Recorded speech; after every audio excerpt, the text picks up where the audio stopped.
আলাস্কায় মুখোমুখি ট্রাম্প ও পুতিন। কি চান দুই বিশ্ব নেতা? ভারতের যুদ্ধবিমান ধ্বংসকারী সেই বি পাইলটদেরকে সর্বোচ্চ সামরিক পদক দিল পাকিস্তান। পশ্চিম তীরে ইসরায়েলের অবৈধ বসতি স্থাপনের পরিকল্পনা তীব্র নিন্দা জানিয়েছে সৌদি আরব। ট্রাম্প পুতিন বৈঠকের চূড়ান্ত ডকুমেন্ট নিয়ে ক্রেমলিনের নতুন চাঞ্চল্যকর ঘোষণা। এতক্ষণ শুনছিলেন আজকের প্রধান শিরোনাম, এখন বিস্তারিত সংবাদ। যুক্তরাষ্ট্রের অঙ্গরাজ্য আলাস্কায় শুক্রবার 15 আগস্ট বৈঠকে বসছেন মার্কিন প্রেসিডেন্ট ডোনাল্ড ট্রাম্প এবং রুশ প্রেসিডেন্ট ভ্লাদিমির পুতিন। দুই নেতা যাচ্ছেন ভিন্ন অগ্রাধিকার নিয়ে, কিন্তু আলোচনার মূল কেন্দ্রবিন্দু ইউক্রেন যুদ্ধের অবসান। পুতিন চাইছেন দখলকৃত 4টি অঞ্চল দোনেৎস্ক, লুহানস্ক, জাপোরিজ্জিয়া আর খেরসন সম্পূর্ণ রাশিয়ার দখলে রাখতে। কিয়েভ এই প্রস্তাব সরাসরি নাকচ করেছে। পুতিনের লক্ষ্য শুধু কূটনৈতিক স্বীকৃতি নয়, বরং পশ্চিমাদের কাছে বার্তা রাশিয়াকে বিচ্ছিন্ন করার প্রচেষ্টা ব্যর্থ। অন্যদিকে ট্রাম্প নিজেকে বৈশ্বিক শান্তিদূত হিসেবে প্রতিষ্ঠা করতে চাইছেন। আলাস্কা বেছে নেওয়ার পেছনে নিরাপত্তা ও কৌশলগত কারণ। রাশিয়ার চুকোটকা অঞ্চল থেকে মাত্র 90 কিলোমিটার দূরত্ব।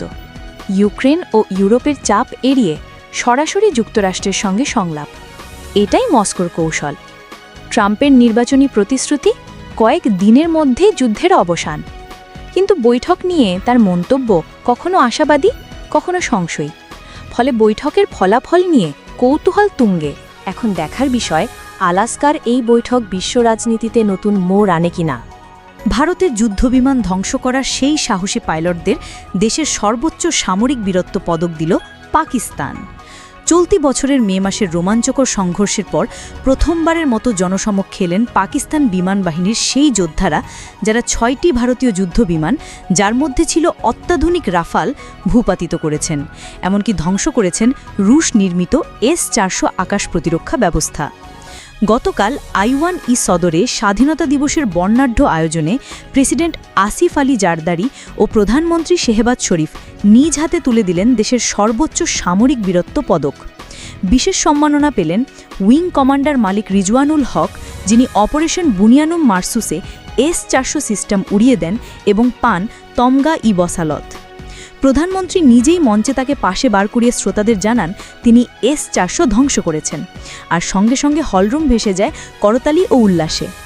আইএসপিআরের তথ্য মতে সিতারা-ই জুরাত পদক পেয়েছেন আরও কয়েকজন বীর পাইলট: বিলাল রাজা, হাম্মাদ ইবনে মাসুদ, এম ইউসুফ খান, মোহাম্মদ ওসামা ইশফাক, মোহাম্মদ হাসান আনিস, তালাল হাসান ও ফিদা মোহাম্মদ খান। উল্লেখযোগ্যভাবে এই সংঘাতের সূত্রপাত হয় এপ্রিলের জম্মু কাশ্মীরের পেহেলগ্রামে এক হামলার পর, যেখানে ২৬ জন নিহত হন। ভারত দায় দেয় পাকিস্তানের ওপর, আর এরপরই শুরু হয় উত্তেজনা, ভিসা বাতিল, সীমান্ত বন্ধ, দুই কূটনৈতিক সম্পর্ক সংকোচন। ৭ মে ভোরে ভারতের ক্ষেপণাস্ত্র হামলায় নারী শিশুসহ বহু বেসামরিক হতাহত হন। এর জবাবে পাকিস্তান ভূপাতিত করে ৬টি যুদ্ধবিমান, ৩টি রাফাল সহ। শেষমেশ পরবর্তীতে অপারেশন বুনিয়ানুম মারসুসে ভারতের কৌশলগত স্থাপনায় বড় ধরনের ক্ষতি হয়। শেষমেশ যুক্তরাষ্ট্রের তৎকালীন প্রেসিডেন্ট ডোনাল্ড ট্রাম্পের সারা রাতের কূটনৈতিক প্রচেষ্টায় যুদ্ধবিরতি চুক্তি হয় এবং দুই দেশের শীর্ষ কূটনৈতিকরা বিষয়টি নিশ্চিত করেন। পশ্চিম তীরে ইসরায়েলের অবৈধ বসতি স্থাপনের পরিকল্পনার কঠোর নিন্দা জানালো সৌদি আরব।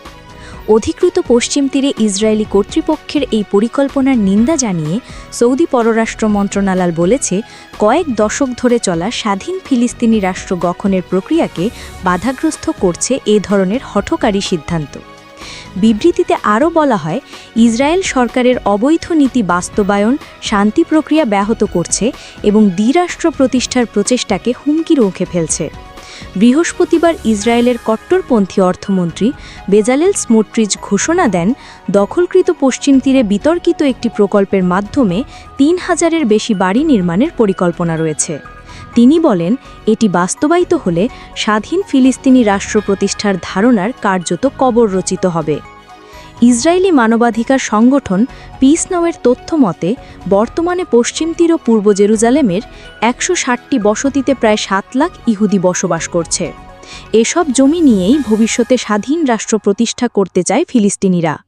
সম্প্রতি যুক্তরাজ্য, ফ্রান্স, কানাডা, অস্ট্রেলিয়া সহ বিভিন্ন দেশ ফিলিস্তিনকে রাষ্ট্র হিসেবে স্বীকৃতি দেওয়ার পরিকল্পনার ঘোষণা দিয়েছে। তবে ইসরায়েল এই উদ্যোগের নিন্দা জানায়, আর এর পরপরই আসে এই বসতি স্থাপনের ঘোষণা। ট্রাম্প পুতিনের বৈঠকে চূড়ান্ত ডকুমেন্ট নিয়ে যা জানালো ক্রেমলিন। মার্কিন প্রেসিডেন্ট ডোনাল্ড ট্রাম্প ও রুশ প্রেসিডেন্ট ভ্লাদিমির পুতিনের মধ্যে আসন্ন বৈঠকের পর চূড়ান্ত কোনো ডকুমেন্ট পাওয়া যাবে এমন প্রত্যাশা নেই। বৃহস্পতিবার 14 আগস্ট ক্রেমলিন এই তথ্য জানায়। রাশিয়ার রাষ্ট্রীয় সংবাদ সংস্থা তাস এবং অন্যান্য মাধ্যমে জানা যায়, ক্রেমলিনের মুখপাত্র দিমিত্রি পেসকভ সাংবাদিকদের বলেছেন, আলোচনার পরে এ ধরনের ডকুমেন্ট প্রত্যাশিত নয় এবং কিছুই প্রস্তুত করা হয়নি। তিনি বলেন, আর কোনো ডকুমেন্ট থাকার সম্ভাবনাও কম।